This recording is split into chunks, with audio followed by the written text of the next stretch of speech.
Hey up lads and lasses, Damphyre here, back again with some more Infinite Lagrange.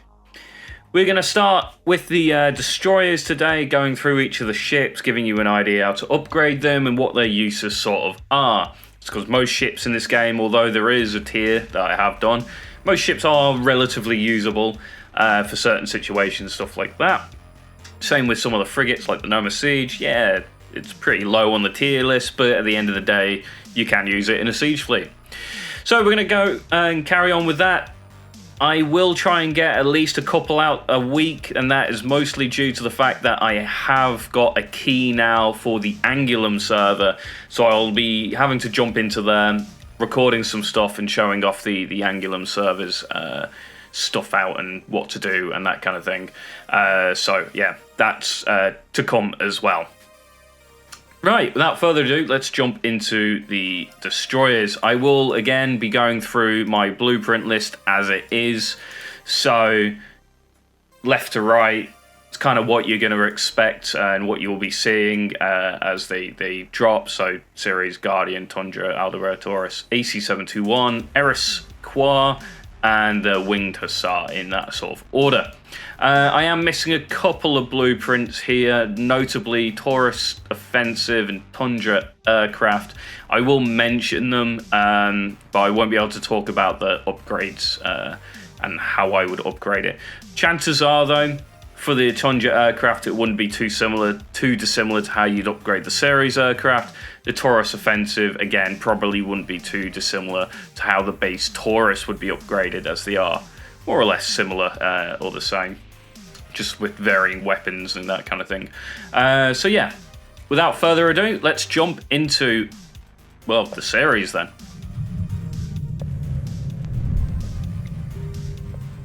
So here we are looking at the Ceres. Ooh, I've got 3 points to spend. We'll get to tactical when I choose to do that.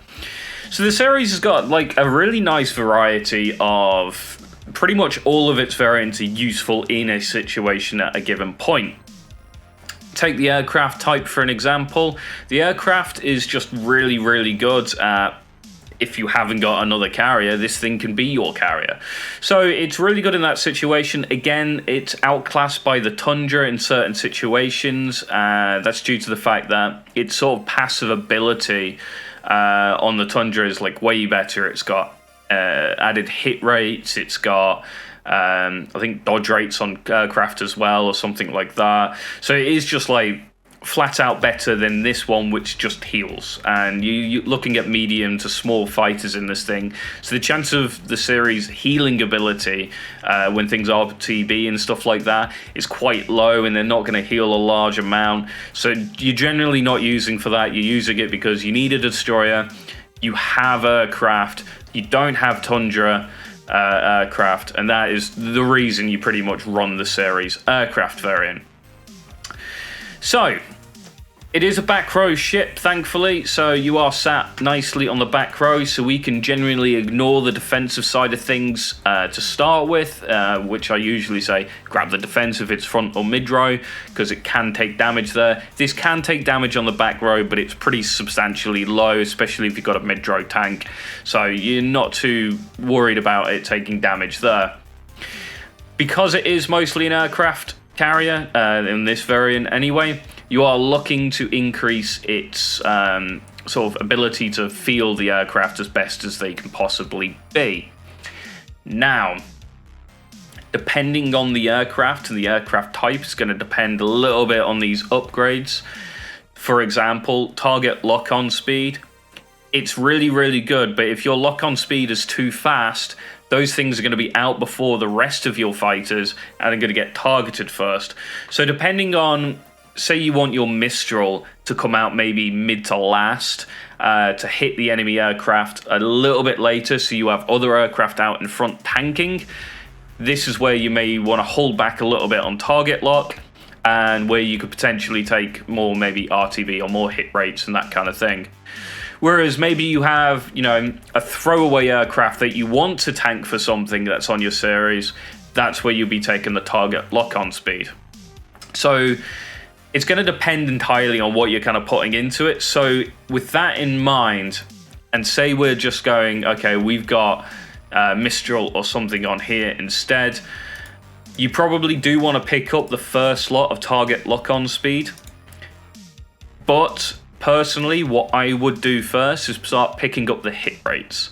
The hit rates are going to boost the Mistrals and the Spores damage output far higher. Also, don't take the target lock-on if you're taking Spore until like right at the very end, just because it can target ship still, and if it doesn't kill that ship, it's going to sit there targeting that ship until it's dead or something like that, because it won't retarget, and then it won't attack the air. They have fixed that, so it does mean it can RTB and can relock onto aircraft, but you're better having it held back a bit so when it goes out, it can just target aircraft straight away. It's quite a long explanation because of how aircraft work in this game. Anyway, hit rate first, in my opinion, is going to flat out do better in most situations, unless it is a throwaway aircraft that you're going to be using for tanking. Hit rate first, and then I'd be picking up the RTB, then looking at damage, and you can pretty much ignore the missile evasion of aircraft, because most of the things that are trying to kill aircraft have guns or energy weapons, and they're the ones that actually hit. So the missile stuff you can ignore. Ignore the emergency repairs on the aircraft upon RTB. It's not worth it, in my opinion. You have only, 6 slots here. So you're going to pick up RTB, chance of being hit, hit rate. You have the 1 damage mod here. You could potentially then look at maybe either the reduced chance of being hit by guided weapons. This affects the ship, I believe, on this situation. It doesn't actually affect the aircraft, but this could be useful in the back row. You're then going to pick up the target lock-on speed as your 5th slot, leaving your 6th slot to be either the increased HP, missile evasion, or the emergency repairs. In a pinch, that might be your last upgrade as the repairs on aircraft on RTB. I'd probably consider maybe ignoring it for the time being and moving on to a different system on the Ceres. But if you want to sort of max out that system first, then yeah, probably the RTB here. Again, the missile evasion. I can't even think of anything that attacks, that uses missiles at the moment, that actually hits with the missiles. Like, even the Mer-T, the Pulse variant, has missiles or rockets, and its damage actually comes from its pulse weapons, not its missiles that are doing AA. So, you know, and then all of the aircraft, they're pretty much straight firing, direct fire weapons. From there, this is where I'd potentially move into armor or the propulsion system. This is due to the fact that generic battery really can't do much. It's meant to target aircraft anyway. If you are looking to go into here, do pick up the anti-aircraft support. Pick up the cooldown, and then you can potentially pick up scatter attacks. I haven't had like the Ceres actually doing much AA anyway, so I don't think this really will do all that much to help you in the first place. So you can either pick up the double damage there instead, or you pick up 1 scatter and 1 of the damages. Again, weapons only 60 damage per hit, so you're only going to get 6 damage from that. Again, not including the 30% you could potentially pick up anyway. Armor system though, it's ship HP for the first 2 and then picking up 1 of the physical resistances. That will give its longevity a little bit there, but at the same time, the chances are your aircraft will die before the Ceres die anyway. Cruising speed, you can pick up the cruising speed first because it will bring you up past the 850, brings you around the 950-ish mark, which is actually pretty quick, so it almost fits in that 1000 speed sort of frigate fleet, so it just brings it down a little bit, but it's not bad there. Warp speed, as and when you need it, same with any other ship, really. And that's it for the aircraft type. Now, the support type, in my opinion, the second best healer in the game, just due to the fact it actually doesn't heal like a single ship as much as the Noma does, because it doesn't have as many upgrades, increasing that healing rate and that kind of thing. But it has more of a spread heal where it can heal multiple ships, well, 2 ships at a time. So it's pretty useful in that role. Again, it's not as good, I think, as the Noma. It is a back row ship, so that's quite useful. You can ignore your armor systems and potentially propulsion here. I don't think there's any evasion here anyway. So you can go into the tactical UAV system pretty much straight off the bat.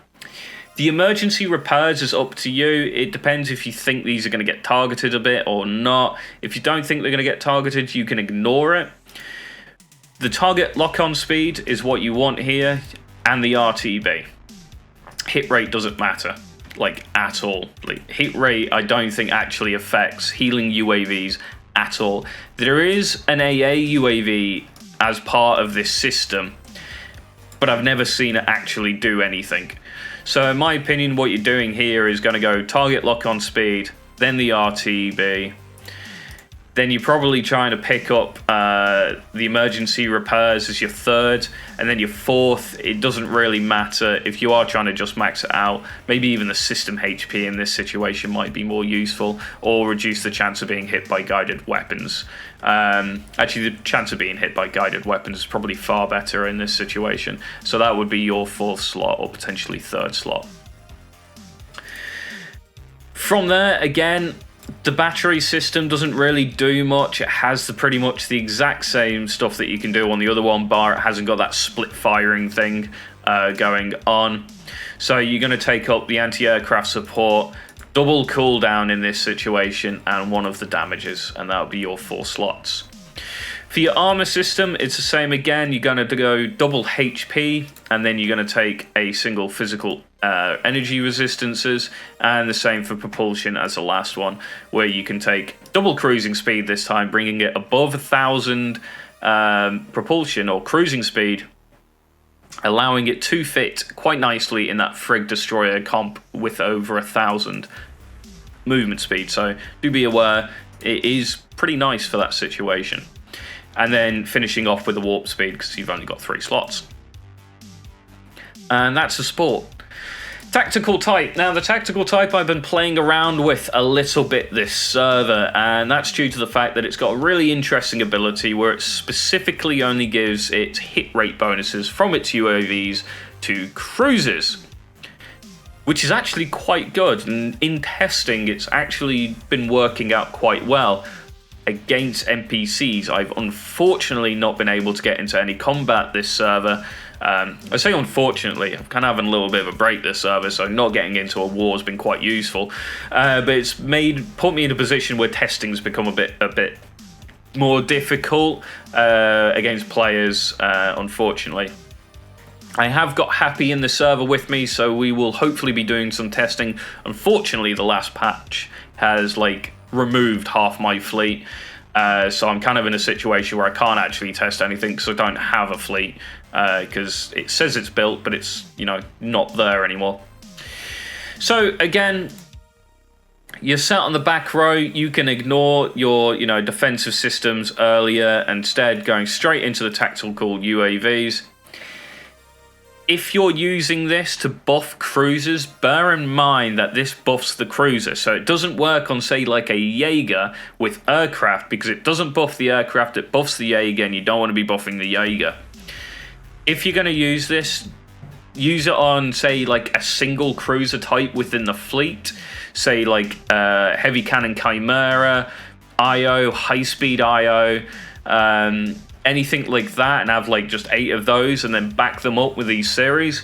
They actually do all right. The extra hit rate bonuses does help them out quite a bit in hitting those frigates. On something like the High Speed IO, which is designed already around anti-frigate, with an increased hit rate against them and dodge rate, and then you're buffing that hit rate a little bit higher, you're getting actually quite a decent amount of hit rate, and it doesn't quite take out, say, like a front row Carillion within seconds or not, but it does lower the time down on it a little bit, which is quite nice. You don't have to run many of these either. They carry 3 UAVs. That is a stacking buff of 5% hit rate each, I believe, from what I've seen testing anyway.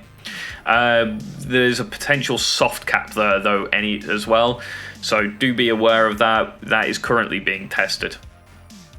Either way, in that cruiser style fleet, you want prioritized support, which when your fleet includes cruisers, it prioritizes fire support to them, increasing the aircraft support duration by 30%, means it will support for 30% longer than it currently does. You then want to be picking up the RTBs and the target lock-on speed. The last two here that I've left are hit rate and system HP. Do nothing for this ship whatsoever, so you can flat out ignore them. And between target lock-on speed and hit rate, you could probably take the target lock-on speed first, just to get it onto ships quicker, and then picking up the RTB sooner rather than later. If you are not running cruisers within your fleet, you're just using it as a general buff, there is issues with that. It can buff itself, which you don't want. It can buff any other destroyer or frigate, so you could have Guardian dual purpose out, you could have Ceres out, and it's just not going to do anything for them because it's buffing nothing. Generally, only use this if you've got cruisers in your fleet and you want them to have higher hit rate.